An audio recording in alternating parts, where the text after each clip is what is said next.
Olá, tudo bem? Está no ar mais um Universiência, o primeiro programa brasileiro de TV aberta e internet, produzido por meio da colaboração entre universidades e TVs públicas nordestinas. Uma oportunidade para conhecer as pesquisas desenvolvidas por essas instituições que cada vez mais mostram seu potencial como produtoras de ciência. Vamos saber quais as pesquisas de hoje?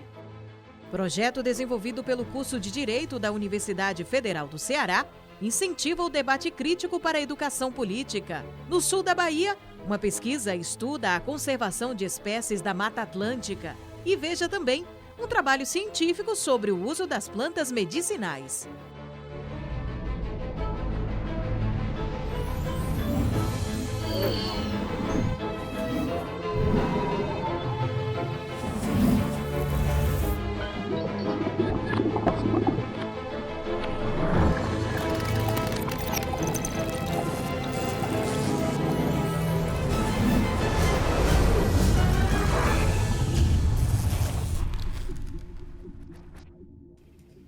Me diz uma coisa, você gosta ou não de política? Independente de afinidade com o tema, especialistas informam que é importante conhecer e debater política, já que é uma atividade que faz parte do nosso dia a dia, mesmo sem a gente perceber. E pensando nisso, é que surgiu um projeto com a intenção de promover a educação política e pensar o tema de forma mais crítica. Ligado ao curso de Direito da Universidade Federal do Ceará, o projeto Ágora incentiva o olhar mais amplo sobre temas políticos, com foco na participação de diversos segmentos da sociedade.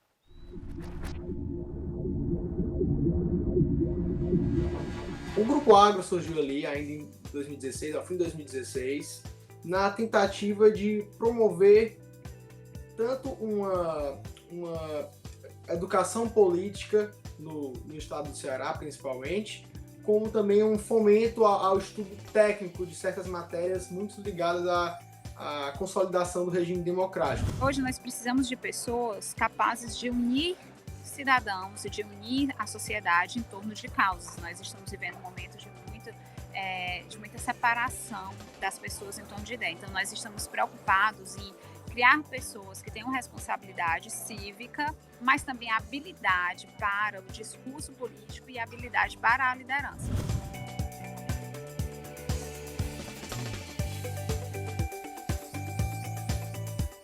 O grupo tem um caráter muito diversificado, tanto em relação aos seus membros, né? Temos membros ali doutores, doutorandos, mestres, mestrandos, graduandos e graduados, e também em relação aos temas de estudo, de pesquisa e debate. Nós vamos desde questões ligadas à virtualização da política, saúde e democracia, estudo do direito ao voto, das formas de representação, dos partidos políticos, até questões bem mais específicas de direito eleitoral, como ilícitos eleitorais, direito eleitoral processual.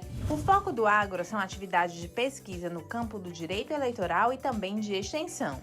Uma das iniciativas do grupo foi a promoção do curso Flor do Mandacaru de Educação e Incentivo à Participação da Mulher na Política. Para a ONU Mulheres, violência política de gênero é qualquer ação, conduta ou omissão que, com base no gênero, cause dano ou sofrimento a uma ou várias mulheres. Eu acredito ter aprendido mais com as participantes do que elas podem ter aprendido com o pouco que eu tenho a contribuir. E eu digo isso porque estar em contato com essas mulheres é uma experiência realmente única. Eu não teria, em outra situação, a oportunidade de conhecê-las, e elas têm me ensinado tanto sobre muitas coisas que não estão inseridas no âmbito jurídico. A educação é o motor transformador do mundo, né? Então, a educação ela é capaz de transformar a sociedade de uma forma geral. Então, se ela é capaz de transformar a sociedade de um modo geral em relação a vários aspectos, eu também acho que nesse ponto específico ela é capaz de transformar, que a educação é o caminho mais gentil, mais poético, mais humano para a transformação da sociedade. Eu acho que sim, nós podemos mudar, e podemos mudar estimulando a força de cada um, a beleza de cada um, fazendo com que cada um floresça no que tem de melhor. Projetos como este são importantes para despertar a nossa consciência política. E daqui a pouco, Uma pesquisa no sul da Bahia estuda a conservação de espécies da Mata Atlântica. Fique com a gente.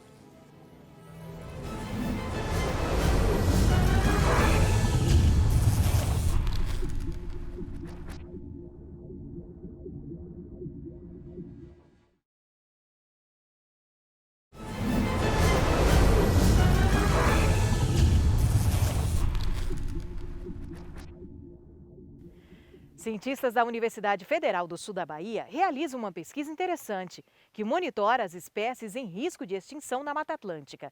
A ideia é observar estas espécies a fim de construir um banco de dados capaz de encontrar as matrizes para a produção de sementes e manter viva a vegetação.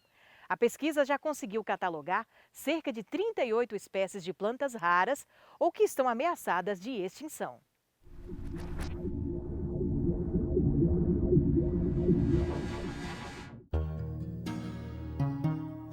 O projeto de pesquisa Conservação de Espécies Ameaçadas da Mata Atlântica do Sul da Bahia é um projeto da Universidade Federal do Sul da Bahia, em parceria com o Jardim Botânico de Nova York, nos Estados Unidos, e com o apoio de uma fundação chamada Franklin. Aqui na região a gente conta com a parceria do Instituto Floresta Viva, que apoia na implementação do projeto na parte de campo. Os objetivos do projeto são localizar as populações das espécies arbóreas ameaçadas de extinção, marcar as matrizes, árvores matrizes para a produção de sementes dessas espécies, a coleta de sementes das árvores e a reprodução delas em viveiros de muda, para que essas mudas sejam utilizadas nos projetos de restauração florestal aqui na região sul da Bahia. A gente tem uma lista de 38 espécies de árvores, de espécies arbóreas, que são raras ou que apresentam um grau de ameaça.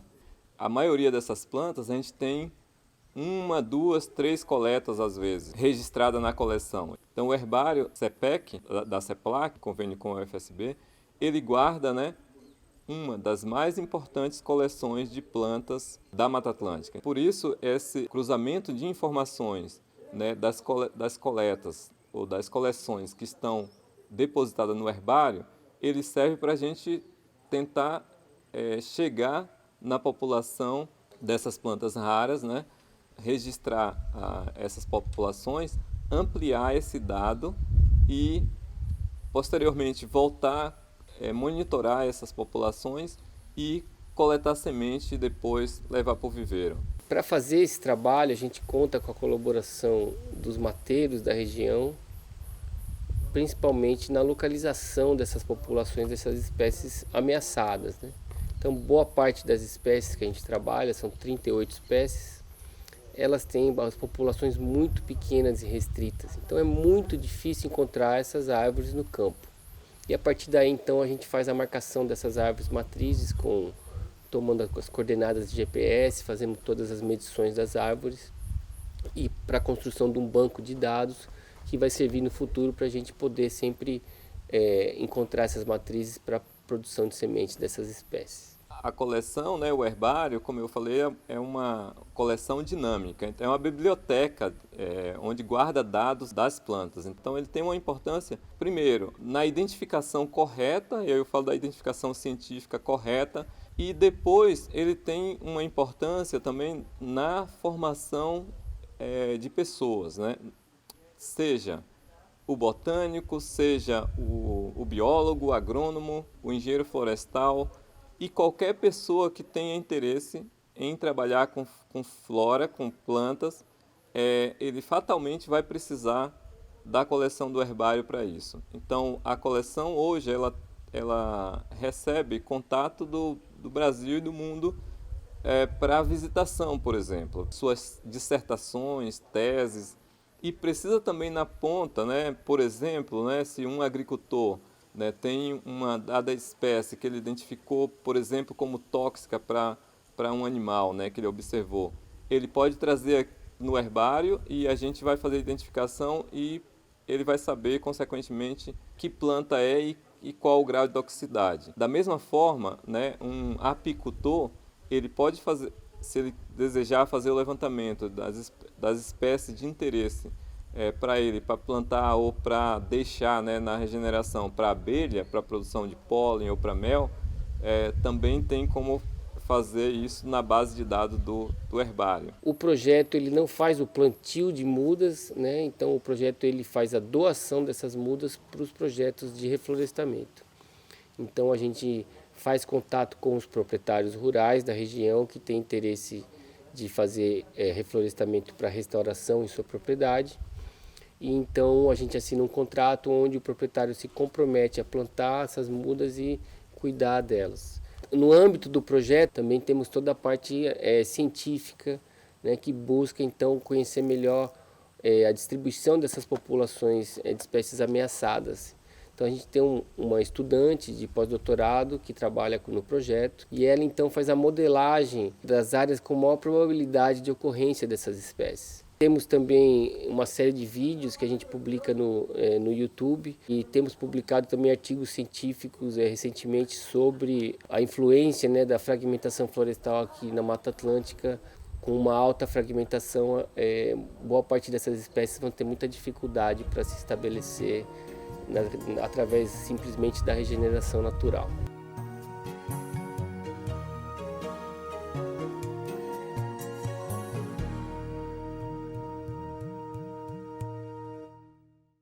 E na luta contra a mudança climática, muitos países estão buscando urgentemente formas de suprir suas demandas energéticas sem continuar prejudicando o meio ambiente. Na Universidade Federal do Rio Grande do Norte, um grupo de pesquisadores desenvolve estudos sobre a produção do hidrogênio como fonte de energia limpa. E as alternativas desenvolvidas pelo grupo já renderam mais uma carta patente para a inovação.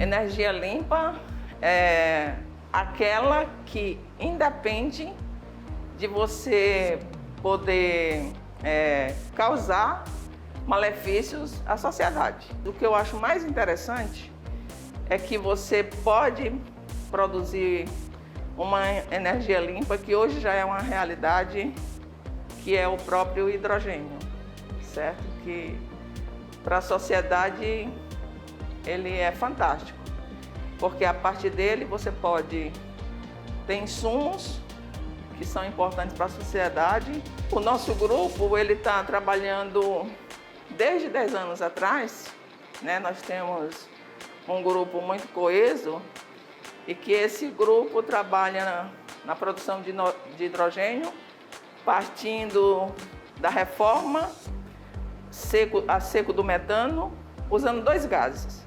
Usando o metano e o CO2, que são gases que são poluentes. Para quê? Para obter o hidrogênio e o monóxido de carbono, que é o gás de síntese. E a partir do gás de síntese você pode ter vários outros insumos petroquímicos.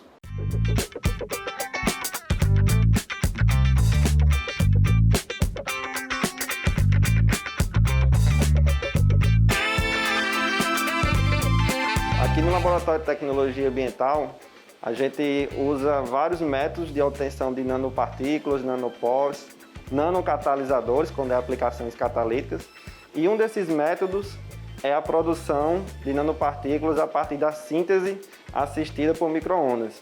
Então esse processo é basicamente misturar um combustível, né, e misturar um oxidante, uma fonte, por exemplo, de alumínio, de níquel, de ferro, de cobalto, por exemplo, dependendo do tipo do catalisador. E após fazer essa solução, a gente coloca dentro do micro-ondas, configura o tempo, uma potência e deixamos por volta de 5 a 10 minutos. E no final a gente tem o pó praticamente pronto.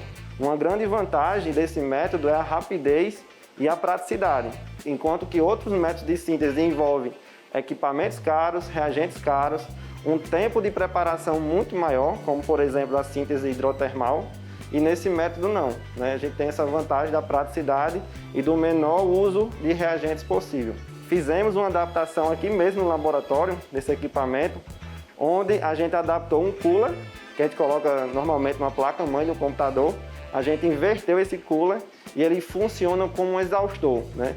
Então, essa parte interna do micro-ondas, a gente fez um isolamento com um filme polimérico para que os gases oriundos da combustão não corroer a parte dos circuitos eletrônicos, e a gente colocou também um exaustor. Então funciona super bem. A gente tem vários trabalhos publicados usando esse tipo de método e a possibilidade de variações é ilimitada, né? A gente pode trabalhar com diferentes tipos de combustíveis, diferentes tipos de estruturas.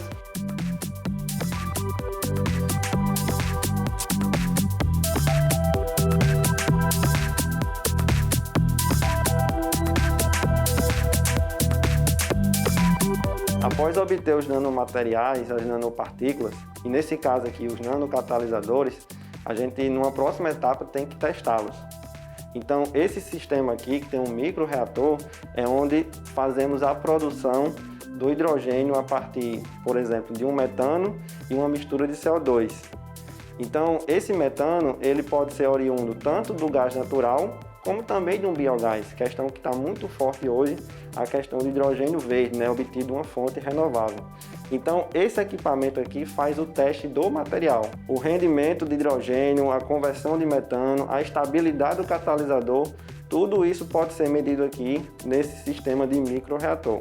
Feito isso, né, aprovado, digamos, a performance do material, a gente já pode pensar numa próxima etapa, né, que é testar o material em um leito que as condições se aproximem o máximo possível de uma condição real. O processo de produção de hidrogênio, no sentido macro, envolve múltiplos fatores. E aqui a gente está trabalhando, como é o foco do nosso laboratório, na performance do material.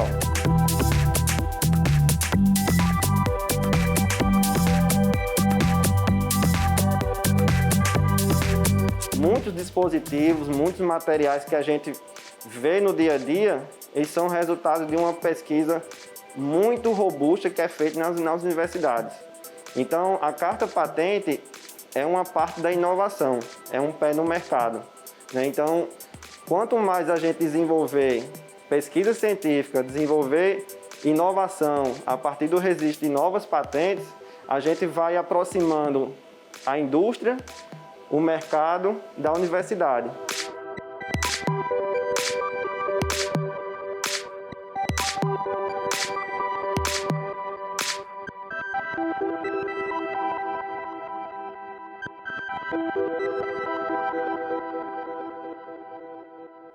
Projetos como este reforçam a importância do investimento na ciência a fim de preservar o nosso meio ambiente. Parabéns aos envolvidos. E veja daqui a pouco. Pesquisadores da Universidade Estadual de Santa Cruz estudam diversas espécies de plantas medicinais. A gente volta já já.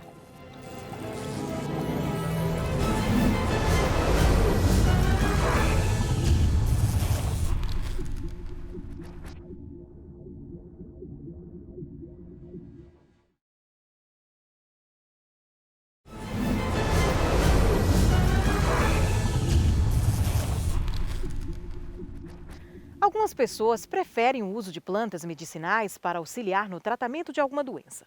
O Horto de Plantas Medicinais da Universidade Estadual de Santa Cruz, no sul da Bahia, dedica tempo à pesquisa de centenas de espécies da região. A ideia é preservar a diversidade genética e cultural dessas plantas.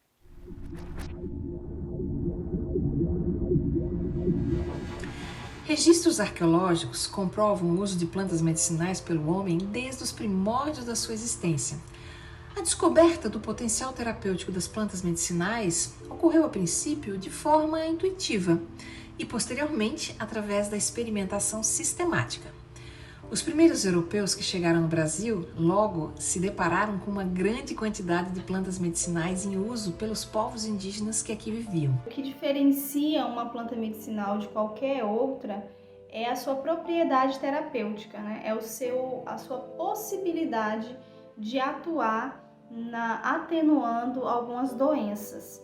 Além do seu uso em práticas populares e tradicionais para a preparação de remédios caseiros como chás, xaropes, banhos, tinturas e garrafadas, as plantas também são utilizadas como substrato para a fabricação de medicamentos. O uso de plantas medicinais como prática alternativa pode contribuir para a saúde dos indivíduos, mas deve ser parte de um sistema integral, no sentido de tornar a pessoa realmente saudável. E em 2008 foi criado o atual Horto de Plantas Medicinais da Universidade Estadual de Santa Cruz, contendo mais de 100 espécies arbóreas, arbustivas, trepadeiras e herbáceas nativas e exóticas. Neste local hoje estão reunidas as espécies medicinais mais conhecidas e importantes para a nossa região, preservando a diversidade genética e cultural associada à identificação taxonômica das espécies. O Horto de Plantas Medicinais, ele vai muito além do que um simples espaço físico, onde a gente tem o cultivo de espécies medicinais, bem como a produção de mudas. Então eu gosto de pensar, na verdade a nossa equipe gosta de pensar que o Horto de Plantas Medicinais é um local de vivências e de troca de conhecimento, né? O uso de substâncias provenientes das plantas, elas têm um destaque na pesquisa científica. Então não só pelo fato de ser um agente terapêutico, mas também como matéria-prima para a síntese de cosméticos, para a síntese de medicamentos. E nesse sentido, das 252 drogas, e entendam drogas aqui como medicamento, em torno de 11% são originárias de plantas, né? E isso são dados da Organização Mundial de Saúde, né? A OMS. E se a gente for observar, dos medicamentos disponíveis hoje, estima-se que 25% tem sua origem a partir das plantas medicinais, ou de forma direta ou indiretamente. Embora as plantas medicinais tenham essa capacidade de melhorar a qualidade de vida, manter a saúde, prevenir algumas doenças ou serem utilizadas no tratamento de outras, é muito importante deixar claro que o uso não pode ser de forma indiscriminada, bem como não pode substituir algum tratamento indicado pelo médico. Com o aumento no consumo de fitoterápicos no Brasil, em 2006 o governo federal lançou a Política Nacional de Plantas Medicinais e Fitoterapia, que tem como objetivo garantir à população o acesso seguro e o uso racional das plantas medicinais. As pesquisas visam comprovar atividades farmacológicas e ou toxicológicas de plantas potencialmente medicinais através de ensaios farmacológicos pré-clínicos e ou clínicos, bem como toxicológicos. Contudo, apesar do Brasil deter a maior biodiversidade vegetal do planeta e as plantas medicinais brasileiras serem consideradas como altamente promissoras, ainda são pouco conhecidas sob qualquer aspecto científico. Falta apoio à pesquisa com plantas medicinais. Pensar em pesquisa científica, além de pensarmos nessas substâncias, nesses princípios ativos provenientes das plantas medicinais, é pensar também nas populações, nas comunidades que usam na prática essas espécies e que colaboram com a pesquisa científica para os avanços, né? Não tem como a gente falar de plantas medicinais sem chamar a atenção e falar dos saberes populares, porque esse conhecimento das plantas, elas têm a raiz nas culturas tradicionais, no conhecimento popular, né? Então, os saberes relacionados às plantas medicinais, eles são aqueles cultivados ao longo dos tempos, né? Pelos povos, pelas comunidades, pelas interações das populações e a vivência do homem com a natureza e com a biodiversidade que é tão grande no nosso país. O Universiense de hoje fica por aqui. Na próxima semana, temos um novo encontro marcado para continuar conhecendo as pesquisas desenvolvidas no Nordeste brasileiro. Muito obrigada pela companhia e até lá!